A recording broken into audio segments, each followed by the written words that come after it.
হ্যাঁ, এটা আমার সাথে ঘটা অ্যান্ড এটা আনুমানিক 2007 থেকে 2008-এর দিকের ঘটনা। এটা শুরু হয় এরকমভাবে যে প্রত্যেকটা উইন্টারে আমি হচ্ছে আমার যে হোম ডিস্ট্রিক্ট সিঙ্গের, আমি সেখানে মানে আর কি প্রত্যেকটা উইন্টারে বেশ কিছু সময় দিতাম। ভালো লাগতো গ্রামে। তো ওখানে যাওয়ার পর আমার একটা ভাইয়ের সাথে খুব বেশি সখ্যতা ছিল, তার সাথে খুব বেশি ফ্রি ছিলাম। আমি গেলেই ভাইয়াকে আগে ফোন দিতাম যে ভাইয়া আমি আসতেছি। উনি আমাকে বললো যে আচ্ছা ঠিক আছে, তুই সিঙ্গের বাজারে এসে আমাকে কল দিস।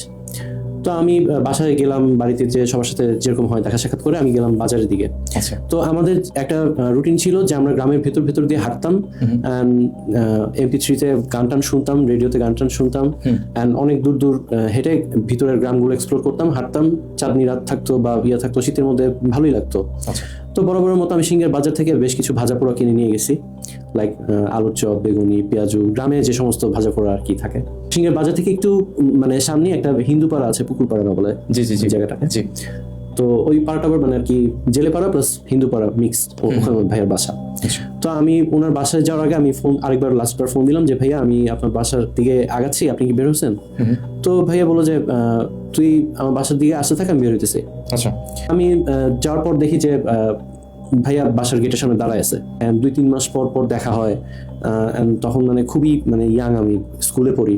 তো এর মধ্যে যে অনেক ঘটনা ঘটে যেগুলো ভাইয়ার সাথে শেয়ার করবো, অনেক এক্সাইটেড থাকি। এই 3-4 মাসের মধ্যে ভাইয়ারও অনেক আর কি স্টোরি থাকে আমার সাথে শেয়ার করার মতো। তো বরাবর মতো আমি খুব মানে আর কি উইলিংলি তার সাথে যে মানে আর কি হ্যান্ডশেক করছি, হাগ করছি।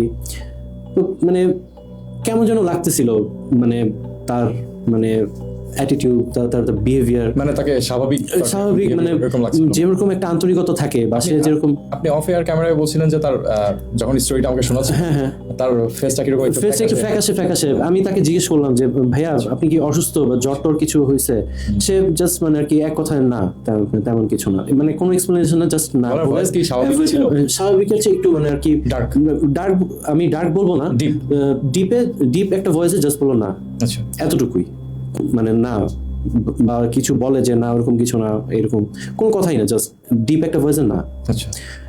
তখন তো আর এগুলো মাথায় আসে নাই, বা আমি ওই ইয়েতেও ছিলাম না তখন, আমি অন্য একটা ইয়াতে ছিলাম, ভাইবে ছিলাম যে ভাইয়ের সাথে দেখা করতে আসছি, ঘুরতে যাবো বা আসবো।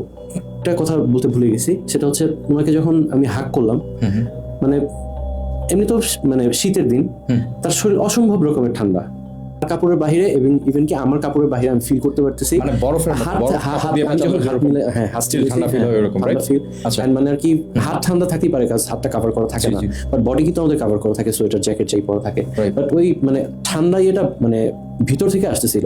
বাট তখন আমি এই জিনিসগুলো না নোটিস করি নাই, কারণ আমি আমার মাথায় তখন এই ধরনের কিছু আসে না, আমি তখন মানে অন্য ভাইবে ছিলাম, ভাইয়ের সাথে দেখা করবো, হ্যাপি একটা ভাইবে ছিলাম।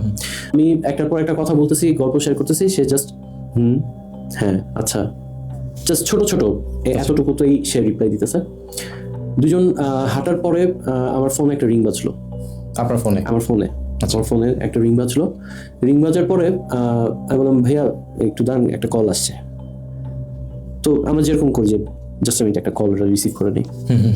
তো এরকম বলার পরে আমি ওনার হাতে হচ্ছে ইয়েটা, প্যাকেটটা আমার হাতে যে ভাজা ইয়েটা ছিল, ঠোঙাটা ছিল, ওটা ওনার হাতে দিলাম। উনি এর মধ্যে খাচ্ছে রেগুলার, মানে একটার পর একটা খাচ্ছে। তো আমি হচ্ছে আর কি কলটা রিসিভ, উনি ওখানেই দাঁড়ায় গেছে, আমি কলটা রিসিভ করতে একটু সামনে আগে গেছি। আচ্ছা। পকেট থেকে ফোন বের করে দেখি অয়ন ভাই আমাকে কল দিছে। অয়ন ভাইটাকে? যে ভাইয়ের সাথে আমি এতক্ষণ হাঁটতেছি, মানে যে লোকটার সাথে আপনি এতক্ষণ ধরে আছেন, ওর ফোন থেকে আপনার ফোনে কল আসছে এই মাত্রই, তার হাতে আবার আপনি ওই খাবারের প্যাকেট। উনি আমার সাথেই। হ্যাঁ, ইন্টারেস্টিং। হ্যাঁ, আমি তখনও ভয় পাইনি, কারণ অনেক সময় হয় যে আমাদের পকেটে ফোন থাকে, চাপ লেগে ফোন চলে আসে। তখনও আমার মাথায় এরকম কিছুই আসে না যে আমার সাথে হরর বা প্যারানর্মাল কিছু হইতেছে, আমার মাথায় তখনও সত্যি এরকম কিছুই আসে নাই। আচ্ছা। তো উনি তো আমার সাথেই, আমি আর কল রিসিভ করবো কেন?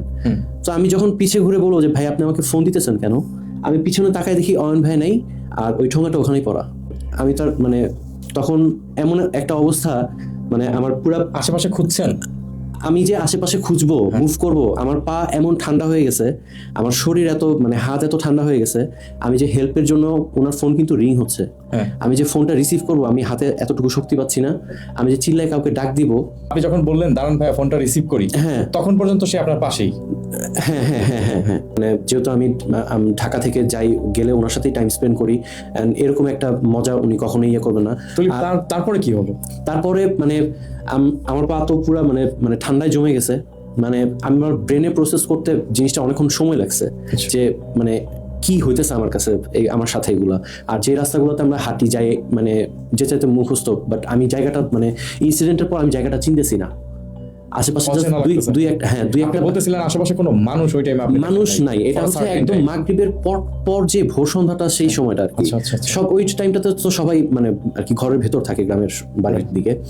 এন্ড আমি জাস্ট মানে আর কি পুরো ক্ষেত আর ক্ষেত, দুই পাশে ক্ষেত, এন্ড একটা দুইটা বাড়ি। তখন মানে আর কি আমি কোনো উপায় না পেয়ে আমি তাড়াতাড়ি করে একটা বাসায় ঢুকলাম। ঢুকার পর মানে আর কি আমার অবস্থা পুরো গা দিয়ে ঘাম টাম ছেড়ে দিছে। তারপর তারা আর কি বুঝতে পারলো যে আর কি আমি হয়তো ভয় টয় পাইছি। আমি অনেকক্ষণ তাদের সাথে কথাই বলতে পারিনি। আমি কে, নাম কি, পুরো ব্ল্যাঙ্ক হয়ে গেছিলাম। আমি কোত্থেকে আসছি, আমার নাম কি, মানে কিছুই বলতে পারতেছিলাম না। পরে ওইখানে একজন মানে আর কি গ্রামের, এটা হয়তো কোনো একটা রিচুয়াল ভয় পাইলে করে, বঠির আগুনে পুড়িয়ে তারপর ওটার মধ্যে লবণ দিয়ে পানি দিয়ে খাওয়াইলে নাকি ভয় দূর হয়ে যায়, এরকম একটা ওনারা গ্রামে এরকম একটা রিচুয়াল আছে। তারপর ওনারা আর কি চূড়া টুরা পরে অনেক ফুটু দেওয়ার পরে আমার মাথায় পানি টানি দেওয়ার পরে তারপরে আমি আমার সব টিয়ে বললাম। পরে এর মধ্যে কন্টিনিউসলি ভাইয়া ফোন দিতেছে যে কই ও এতক্ষণ কোথায় সময় লাগতেছে। পরে ভাইয়া ফোন দিল। ফোন দেওয়ার পরে বললো যে উনি তো এখানে আছে, আপনি একটু কাইন্ডলি কষ্ট করে নিয়ে যান।